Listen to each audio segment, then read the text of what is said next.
Hey everybody, this is Rich. It's Friday night, it's November 19th, and it's another episode of Cheap Red Wine, the show where I have a little bit of cheap red wine and tell a story. Tonight I'm going to talk about what I was doing 26 years ago this evening.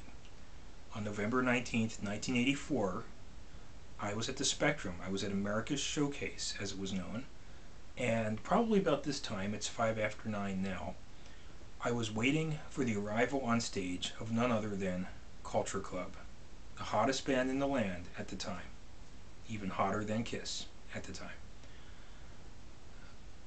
time. How I got there, I don't remember. How we just decided we wanted to go see Culture Club. They were touring behind their third album, Waking Up with the House on Fire, and although we didn't know it at the time, and by we I mean the universal we, Waking Up with the House on Fire was going to prove to be the death knell for Culture Club. It was not going to perform up to expectations, despite the hit single, the War song. War is stupid and people are stupid. Maybe you remember that one. The album was not going to perform up to expectations. Boy George was going to have problems, and basically that was going to be the end of Culture Club. But we didn't know that. We were just there to be entertained by Boy George and the other guys and whoever else he had with him then.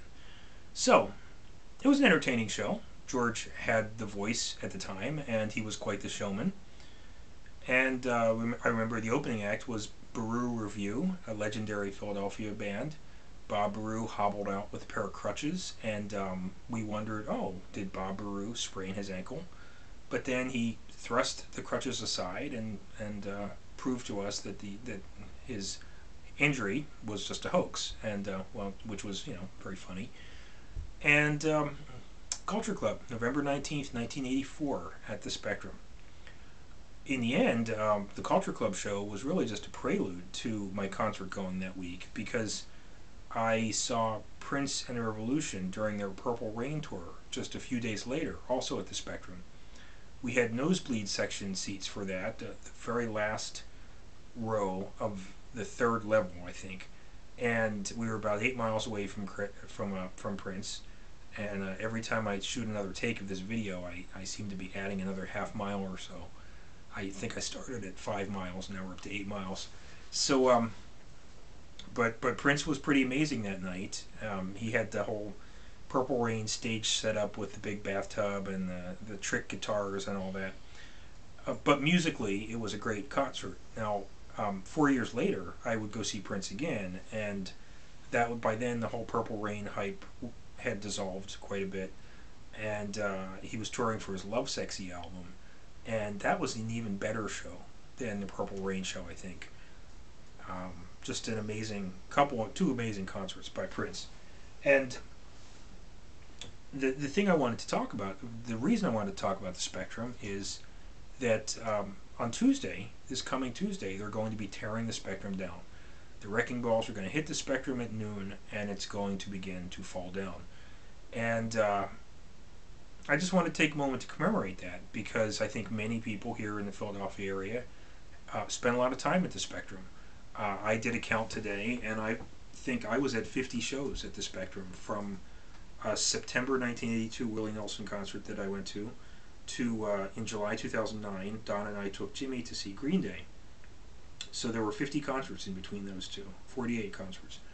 And some amazing shows. I saw David Bowie there a couple times. I saw Elton John several times there. Prince, as I mentioned. I saw Tina Turner twice. I saw Juice Newton. That was the Spectrum, is where Juice Newton waved to me, as I've mentioned before. So it's a pretty great venue, and if you look at the entire list of performers who have been there, including many that I never saw, a lot of very great artists performed at the Spectrum, and in a way it's a shame to see it go, but progress and time moves on and all that, so there you go. Now, in recent history, I think Chris wanted me to let you know that he was at the Spectrum for a Philadelphia Soul Arena football game, and he got a little bit freaked out by the indoor fireworks, and he He kind of threw up on the floor of the Spectrum. But by my way of thinking, he probably was not the first person to throw up in the Spectrum. And then I have a lot of weird little memories of the Spectrum. I was at a Tom Petty show once where I heard a review that one guy gave to another guy in the men's room after the show. He said, yeah, this Tom Petty show was good, but it wasn't as good as the last Tom Petty show. I mean, he didn't do Jammin' Me. And then he said, and he wasn't as good as Neil Young and his blues band. Now, that was a show. Neil Young and his blues band, that was a show. And he actually, when he said blues, he actually kind of, pronounced it Blooooze. So there you go. So I think that's it about the Spectrum. I graduated from college in the Spectrum. We had the Temple University had their big graduation ceremony there. I went to the circus at the Spectrum in 1975. That was the first time I ever entered those doors. So a lot of big names came to the Spectrum that I never saw. I never saw the Grateful Dead, who appeared there a whole bunch of times. Bruce Springsteen I never saw at the Spectrum. Yes, played at the Spectrum a lot. And these were shows I didn't see. But like a lot of people in this area, particularly in the 80s, I went to a lot of shows in the 80s, a few in the 90s, and then one or two in the 2000s. But that's, it's a big part of my memory, my musical memory, is the Spectrum. And I'm going to be sad to see it go on Tuesday. But, life moves on. So that's it. And thanks for your support.